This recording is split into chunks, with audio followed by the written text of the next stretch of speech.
semua, kelas 9. Nah, kita berjumpa lagi pada video pembelajaran yang ketiga.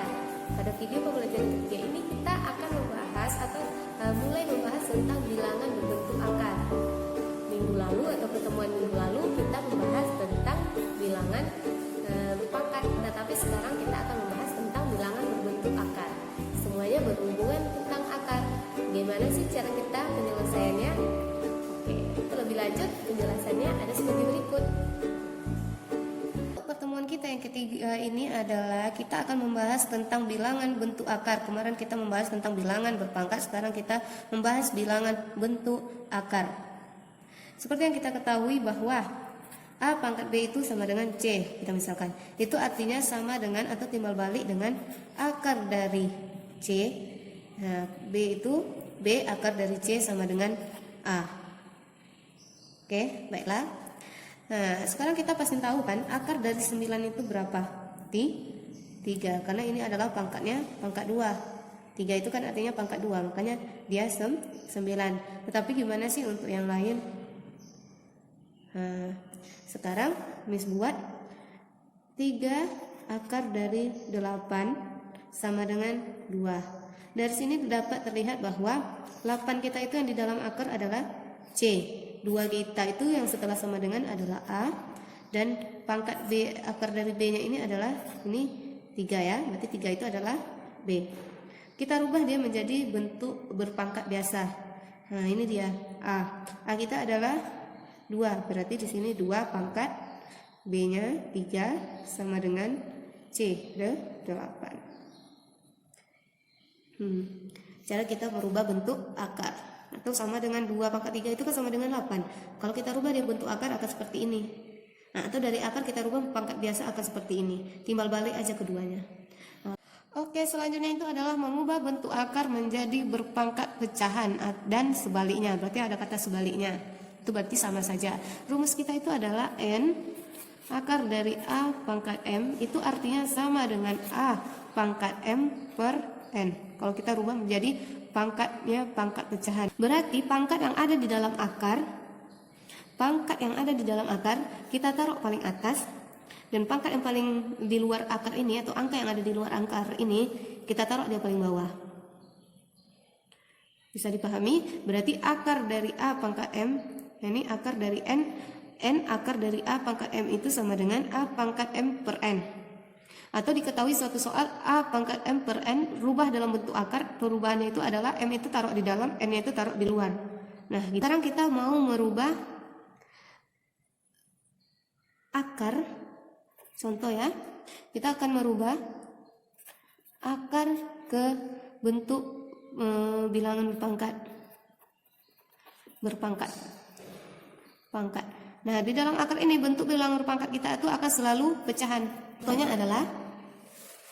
Contohnya dari akar ke bilangan berpangkat 4 akar dari 8. Rubahlah dia dalam bentuk berpangkat pecahan atau kita sederhanakan ke dalam bentuk bilangan berpangkat pecahan. Nah, ini artinya 8 ini pangkatnya itu adalah 1 kan? Berarti kita dapat rubah 8 itu 1 itu taruhnya paling atas 1 per 4. Ini. Tetapi di dalam soal yang akan kita cari 8-nya ini harus kita sederhanakan atau angkanya itu yang paling kecil. Kita tidak boleh angkanya ini besar untuk akar. Kita harus buat dia itu paling tidak bisa lagi disederhanakan, yang tidak bisa lagi diakarkan. Oke, kita ulang lagi. Berarti 4 akar dari 8 ini kita sederhanakan. 8 ini pangkat berapa sih yang hasilnya 8? Pangkat berapa sih yang hasilnya 8? Berarti dia itu adalah 2 pangkat 3. 2 pangkat 3 itu kan 8. Nah, kita pecahkan pangkat berapa sih yang hasilnya 8? Nah, berarti adalah 2 pangkat 3. Setelah 2 pangkat 3 baru kita rubah dia berpangkat pecahan. Berarti 2, 3 ini letak di atas per 4. Oke, udah siap. Nah, berarti kita nggak boleh seperti ini. Di soal matematika pun kita dalam bentuk akar ini, kalau kita belajar akar, kita harus menyederhanakan angka yang ada di dalam akar tersebut. Kita tidak boleh angkanya itu besar. Nah, 2 ini kan tidak bisa dibagi lagi. Nah, karena dia sudah tidak bisa dibagi atau dipangkatkan lagi, makanya selesai langsung kita rubah dia bentuk pecahan. Oke, selanjutnya akar dari atau 5 akar dari 9. Nah, 9 ini pangkat berapa sih yang hasilnya 9? Ulang lagi, pangkat berapa sih yang hasilnya 9? Nah, sekarang 5 akar dari 9 itu berarti 3 pangkat 2. Nah, kita sederhanakan dulu 9 yang ini. Kita cari pangkat berapa sih yang hasilnya 9. Nah, 3 pangkat 2. Setelah kita mendapatkan 3 pangkat 2, baru kita berubah menjadi pecahan. Nah, langsung 3, 2 ini letaknya di atas, berarti 2 per yang di luar letak di bawah. Oke, siap. Selanjutnya contoh kita adalah merubah bilangan berpangkat, bilangan pangkat pecahan ke akar. Nah, ini yang harus kita pelajari. Contohnya itu adalah 4 pangkat 5 per 6. Rubah dia dalam bentuk akar katanya. Di sini kita buat dulu akarnya. Tulis 4 dulu. Nah, yang paling atas itu kan letaknya di dalam. Buat di sini pangkatnya 5. Yang di bawah itu kan pangkatnya di luar. Letak di sini 6. Oke, siap. Atau ini contoh lagi 3 pangkat 2 per 5. Kita rubah dalam bentuk akar. Kita tulis akarnya dulu. 3-nya kita tulis terlebih dahulu. 2 ini kan di atas. Nah, berarti letakkan dia di dalam akar 2. Nah, 5 ini kan di bawah. Berarti taruh dia di luar. Oke, sudah siap. Selanjutnya itu adalah operasi bentuk akar. Itu yang akan pertama kita pelajari itu adalah penjumlahan dan pengurangan. Rumus yang akan kita gunakan atau sifat dalam operasi penjumlahan dan pengurangan ini adalah A akar B jika dijumlahkan dengan C akar B itu sama dengan A ditambah B akar dari B. Nah, dari sini kita melihat syaratnya bahwa di dalam akar ini angkanya harus sesama B. Di dalam akar untuk penjumlahan dan pengurangan itu harus sama. Ini A akar B kurang C akar B sama dengan A dikurang B akar B. C anak ya, maaf salah, ini C. Atau mesti tulis ulang lagi. Di sini A ditambah C akar B, A dikurang C akar B. Nah, penulisan ini salah. Nah, langsung kita ke contoh. Contohnya adalah 3 akar 2 ditambah 5 akar 2. Nah, ini sama dengan penjumlahan. Berarti 3 dan 5-nya ini kita jumlahkan. 3 ditambah 5. Nah, akar dari akarnya udah sama. Nah, sama-sama akar 2. Berarti satu aja akar 2. Berarti 3 tambah 5 8 akar 2. Oke, siap. Contoh selanjutnya itu adalah 3 akar 2 ditambah 3 akar 3. Perhatikan dulu. Akar kita ternyata beda. Berarti tidak bisa dioperasikan. Tidak bisa dioperasikan atau jawabannya cuma sampai segini aja. Tidak bisa lagi dioperasikan. Selanjutnya contoh dari Miss adalah 3 akar 2 dikurang 5 akar 2. Perhatikan pengurangan.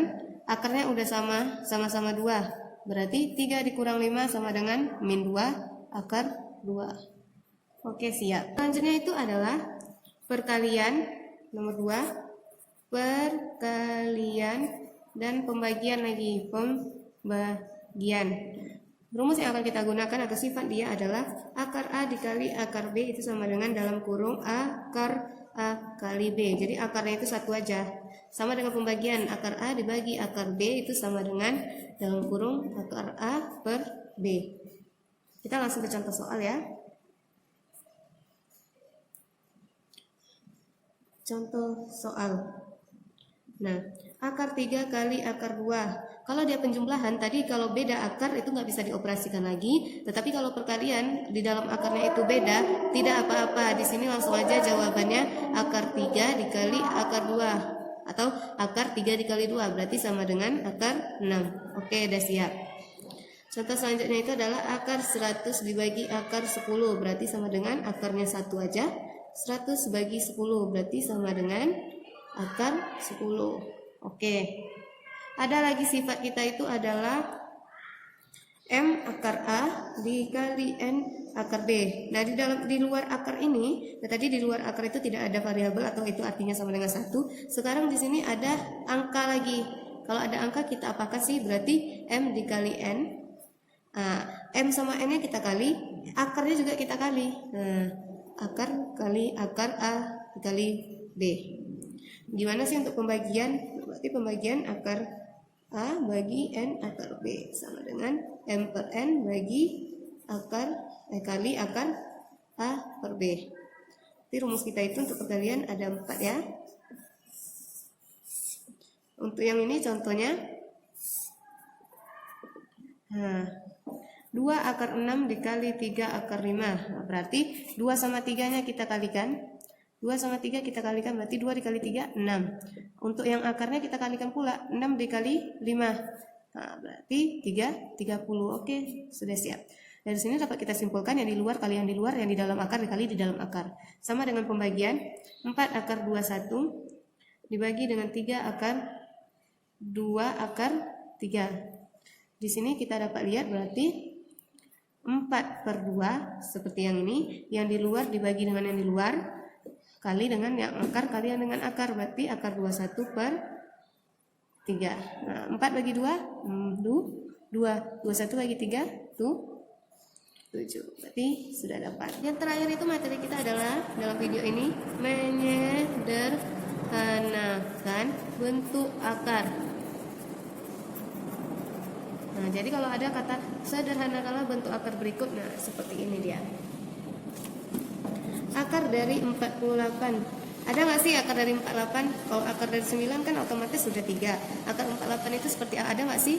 Kalau tidak ada berarti kita sederhanakan. Nah, kali-kali berapa sih yang hasilnya 48? Ada 2 kemungkinan. 2 dikali 2 4 sama 16 kali 3. Tetapi syarat dari kita menyederhanakan bentuk akar, salah satu dari angka tersebut, dari 2 perkalian ini, salah satunya harus bisa kita akarkan. Nah, 2 bisa nggak kita akarkan? Akar 2 ada nggak? Nggak ada. 24 ada nggak akarnya? Tidak ada. Nah, sekarang ini lagi 3 ada nggak akarnya? Tidak ada. Sekarang 16 ada nggak akar dari 16? Ada 4, berarti ini bisa kita gunakan untuk menyederhanakan dari bentuk akar. Nah, di sini akar 48 berarti 16 kali 3. Kita pisahkan akarnya, akar 16 kali akar 3. Oke, akar 16 tadi adalah 4 dikali akar 3 ada nggak? Nggak ada, langsung aja. Kita hilangin kalinya, berarti 4 akar 3. Oke, untuk selanjutnya itu adalah akar dari 18. Nah, ada nggak sih akar dari 18? Jika tidak ada berarti kita sederhanakan akarnya. Kali-kali berapa sih untuk 18 ini? Berarti 2 kali 9 sama 3 dikali 6. Nah, dari kedua ini yang mana sih salah satunya itu bisa kita akarkan lagi? 3 bisa nggak kita akarkan? Tidak. 6 bisa nggak kita akarkan? Tidak. Nah, 2 bisa nggak kita akarkan? Tidak. 9 ada nggak? Bisa nggak kita akarkan? Bisa. Nah, karena ini ada yang bisa, berarti satu ini yang kita gunakan. Berarti akar dari 2 dikali 9 untuk pecahannya. Kita pisahkan akarnya, akar 2 dengan akar 9. Akar 2 ada nggak? Nggak ada tadi. Akar dari 9 ada nggak? Ada, 3. Nah, 3-nya kita kedepankan, berarti 3 dikali akar 2. Kita hilangin akalinya, berarti 3 akar 2. Oke anak-anak Miss, itulah pembahasan kita pada pertemuan kali ini. Semoga anak-anak Miss paham tentang video yang telah Miss berikan. Sampai jumpa pada video pembelajaran selanjutnya.